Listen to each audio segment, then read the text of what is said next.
మనం రోజు తినే ఆహారాలలో ఎంత ప్రోటీన్ ఉంటుందన్న విషయాన్ని గురించి ఇప్పుడు మనం మాట్లాడుకుందాం. సాధారణంగా మనం తినే ఆహారం ద్వారా రోజు కావలసినంత ప్రోటీన్ పొందాలి అంటే ముందు ఏ ఆహారంలో ఎంత ప్రోటీన్ ఉందన్న విషయంపై మనకు సరైన అవగాహన ఉండాల్సిన అవసరం ఉంది.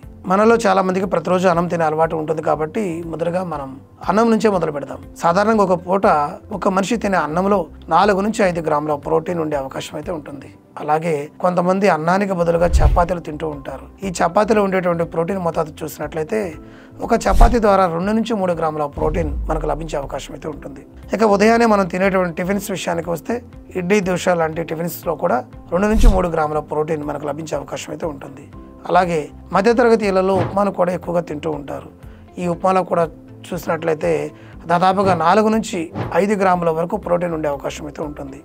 ఇక అన్నంలోకి పప్పు వేసుకున్నట్లయితే ఒక కప్పు పప్పులో 4 నుంచి 6 గ్రాముల ప్రోటీన్ మనకు అందే అవకాశం అయితే ఉంటుంది. అలాగే భోజనానికి చివరిలో కాస్త పెరుగన్నం తినడం చాలా మందికి అలవాటుగా ఉంటుంది. ఈ పెరుగులో చూసినట్లయితే ఒక కప్పు పెరుగులో 3 గ్రాముల ప్రోటీన్ ఉండే అవకాశం అయితే ఉంటుంది. దీన్ని బట్టి చూస్తే ఒక కంప్లీట్ మీల్ నుంచి మనకు 13 నుంచి 15 గ్రాముల ప్రోటీన్ లభించే అవకాశం అయితే ఉంటుందన్న విషయాన్ని మనం తెలుసుకోవాలి. ఇక ప్రోటీన్ రిచ్ ఆహారాలలో బెస్ట్ ఆప్షన్ ఏదైనా ఉంది అంటే అది కోడిగుడ్డు అని మనం చెప్పుకోవచ్చు.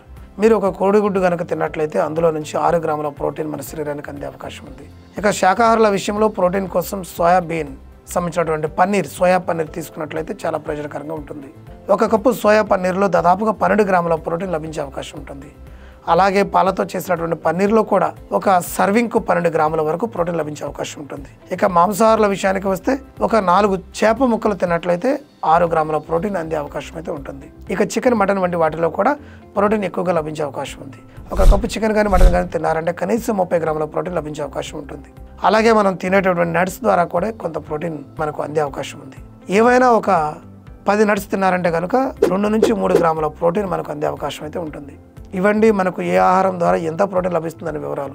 ఇక దీనిని బేస్ చేసుకొని మన ఆహారానికి ప్రోటీన్ అవసరం తీరే విధంగా సరైన డైట్ ఎంచుకోవాల్సిన అవసరం అయితే ఉంది. అలాగే ఈ ప్రోటీన్తో పాటు మిగతా పోషకాలు కూడా శరీరానికి అవసరమే అన్న విషయాన్ని మనం మర్చిపోకూడదు. ఈ పోషకాలే మన ఆరోగ్యానికి మార్గదర్శకాలు అన్న విషయాన్ని మనం గ్రహించాల్సిన అవసరం అయితే ఉంది. Thank you.